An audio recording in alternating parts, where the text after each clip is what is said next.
Welcome back to another video. എല്ലാവർക്കും സുഖാണല്ലോ. ഇന്ന് നമ്മൾ തയ്യാറാക്കാൻ പോകുന്നത് ഒരു സ്പെഷ്യൽ പഴം പൊരിയാണ്. പല രുചികളിൽ നമ്മൾ പഴം വറുത്ത് കഴിക്കാറുണ്ടല്ലേ. ഇന്ന് നമ്മൾ ഉണ്ടാക്കാൻ പോകുന്നത് ഒരു സ്പെഷ്യൽ ടേസ്റ്റിൽ കിട്ടുന്ന പഴം വറുത്തതാണ്. ഒരു തവണയെങ്കിലും നിങ്ങൾ ഇങ്ങനെ പഴം വറുത്ത് കഴിച്ചു നോക്കൂ. നിങ്ങളുടെ ഫേവററ്റ് ആയിട്ട് മാറുന്ന ഒരു പഴം വറുത്തതായിട്ട് ഇത് മാറും കേട്ടോ.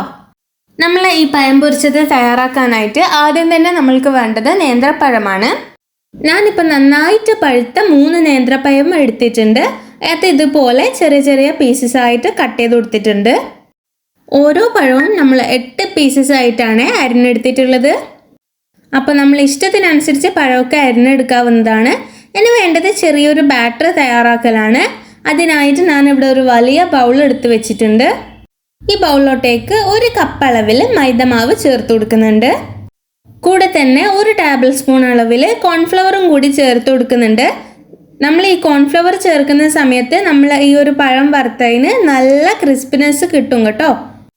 ഇനി വേണ്ടത് പഞ്ചസാരയാണ് കേട്ടോ. ഞാനിവിടെ 1 ടേബിൾ സ്പൂൺ അളവിലാണ് പഞ്ചസാര എടുത്തിട്ടുള്ളത്. ഇന്ന് ഞാനിവിടെ എടുത്ത പഴത്തിന് നല്ല മധുരമുള്ളത് കൊണ്ട് തന്നെ ഞാൻ ആകെ 1 ടേബിൾ സ്പൂൺ മാത്രമാണ് പഞ്ചസാര ചേർക്കുന്നത്. നിങ്ങളെ പഴത്തിൻ്റെ മധുരം അനുസരിച്ച് നിങ്ങൾ പഞ്ചസാര ഒക്കെ ചേർത്ത് കൊടുക്കുക. ഇനി വേണ്ടത് ഒരു പിഞ്ചളവിൽ ഏലക്കാപ്പൊടിയും കൂടി. ഏലക്കാപ്പൊടിയൊക്കെ കൂടി പോരുത് കേട്ടോ. കൂടി പോയി കഴിഞ്ഞാൽ ഏലക്കായൻ്റെ ടേസ്റ്റ് ആയിരിക്കും മുന്നോട്ട് നിൽക്കാൻ. അതുകൊണ്ട് തന്നെ ആവശ്യത്തിനുള്ള ഒരു 2-3 പിഞ്ച് മാത്രം ഏലക്കാപ്പൊടി ഇതിലേക്ക് ചേർത്ത് കൊടുക്കുക. ഇനി ഇതെല്ലാം കൂടി ഒരു സ്പൂണ് വെച്ച് നന്നായി ഒന്ന് മിക്സ് ചെയ്തെടുക്കാം. ഈ പൊടികളൊക്കെ നന്നായി മിക്സ് ചെയ്തതിന് ശേഷം ഇതിലോട്ടേക്ക് ആവശ്യത്തിനുള്ള വെള്ളം ചേർത്ത് പതിയെ പതിയെ നന്നായി മിക്സ് ചെയ്തെടുക്കുക. വെള്ളം ചേർക്കുന്ന സമയത്ത് അല്പാൽപമായി ചേർത്ത് ആവശ്യം നോക്കി മാത്രം വെള്ളം ചേർക്കാൻ ശ്രദ്ധിക്കുക. 2-3 തവണയായി കുറേശ്ശെ ഒഴിച്ചു കൊടുത്തിട്ടാണ് ഞാനിവിടെ മിക്സ് ചെയ്തെടുക്കുന്നത്. ഫസ്റ്റ് കുറച്ച് ഒഴിച്ച് നന്നായി മിക്സ് ചെയ്തതിന് ശേഷം നല്ല തിക്കായിട്ടാണ് ബാറ്റർ ഇരുന്നത്. അതുകൊണ്ട് തന്നെ കുറച്ചും കൂടി ഒഴിച്ച് അങ്ങനെ ഒഴിച്ച് നമ്മളെ ബാറ്റർ ലൂസാക്കി എടുത്തിട്ടുണ്ട്. അധികം തിക്കും അതുപോലെ അധികം ലൂസും അല്ല കേട്ടോ. നമ്മൾ ഈ ടെക്സ്ചർ വരുന്നത്, മാവിൻ്റെ ടെക്സ്ചർ വരുന്നത് ഒരു പെർഫെക്റ്റ് ബാറ്റർ ആയിട്ടാണ് ഇവിടെ തയ്യാറായിട്ടുള്ളത്. കണ്ടില്ലേ, ഈ ഒരു ടെക്സ്ചറിലാണ് വരേണ്ടത്. ബാറ്റർ എല്ലാം ഒന്ന് തയ്യാറാക്കി എടുത്തു കഴിഞ്ഞാൽ നമ്മൾക്ക് ഇതിലോട്ടേക്ക് വേണ്ടത് ഡെസിക്കേറ്റഡ് കോക്കനട്ട് ആണ്. തേങ്ങ നന്നായി ചൂടാക്കി മിക്സിയിലിട്ട് ഒന്ന് അടിച്ചെടുത്താൽ മാത്രം മതി.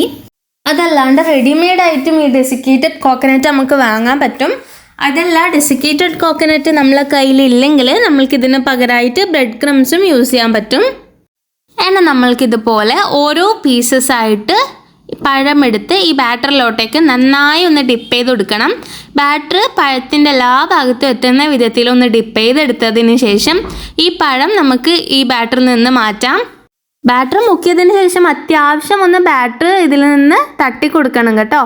ഓവർ ബാറ്റർ ആവാൻ പാടില്ല. നമ്മൾ പഴം ഇതിലേക്ക് ഇടുന്ന ടൈം തന്നെ ബാറ്റർ ഈ പഴത്തിൽ പിടിച്ചോളും. ഇതുപോലെ ബാറ്റർ ഒന്ന് ജസ്റ്റ് തട്ടിയതിന് ശേഷം നമുക്ക് ഡെസിക്കേറ്റഡ് കോക്കനട്ടിലോട്ടേക്ക് ഇത് ഇട്ട് കൊടുക്കാം. ഇതുപോലെ ഡെസിക്കേറ്റഡ് കോക്കനട്ട് പഴത്തിൻ്റെ എല്ലാ ഭാഗത്തുമായി നന്നായി ഒന്ന് കോട്ട് ചെയ്തെടുക്കുക. അപ്പോൾ ഞാനിവിടെ ഇതുപോലെ എല്ലാ ഭാഗത്തും ഹൈറ്റ് കോട്ട് ചെയ്തെടുത്തിട്ടുണ്ട്. അപ്പോൾ ഇപ്പോൾ കോട്ട് ചെയ്തെടുത്ത പഴം കണ്ടില്ലേ, എല്ലായിടത്തും നന്നായി കോക്കനട്ടൊക്കെ പിടിച്ച് മാവും അതുപോലെ കോക്കനട്ടൊക്കെ പെർഫെക്റ്റ് ആയിട്ട് പിടിച്ചിട്ടുണ്ട്. അപ്പോൾ ഇതുപോലെ നമുക്ക് എല്ലാ പഴവും ചെയ്തെടുക്കാം.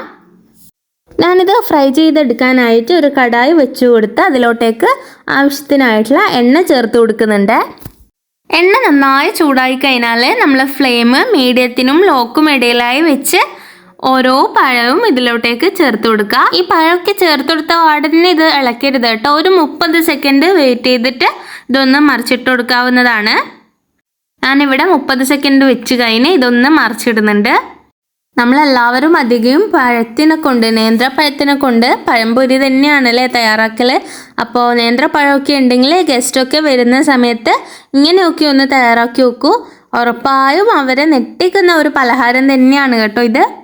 ഏകദേശം ഒരു 2 മിനിറ്റ് കൊണ്ട് തന്നെ നല്ല ക്രിസ്പി ആയിട്ട് വന്നിട്ടുണ്ട്. എന്നാൽ നമ്മൾക്ക് ഇതൊന്ന് ഓയിലിൽ നിന്ന് കോരി മാറ്റാം. ഇത് നിങ്ങൾക്ക് കാണുമ്പോൾ തന്നെ മനസ്സിലാവുന്നുണ്ടാവും, നന്നായി ക്രിസ്പി ആയിട്ടാണ് ഇത് വന്നിട്ടുള്ളത്. അപ്പോൾ തീർച്ചയായും നിങ്ങളിത് ട്രൈ ചെയ്ത് നോക്കുക. ട്രൈ ചെയ്ത് നോക്കിയതിന് ശേഷം നിങ്ങളെ ഫീഡ്ബാക്ക് പറയാൻ മറക്കരുത്. കാരണം നിങ്ങളെ ഫീഡ്ബാക്ക് കണ്ട് ഇഷ്ടമായിട്ടാണ് മറ്റുള്ള ആൾക്കാരും ഇങ്ങനെയുള്ള പലഹാരമൊക്കെ തയ്യാറാക്കി നോക്കാൻ. അപ്പോൾ ഇന്നത്തെ പലഹാരം എല്ലാവർക്കും ഇഷ്ടമായിട്ടുണ്ടെന്ന് കരുതുന്നു.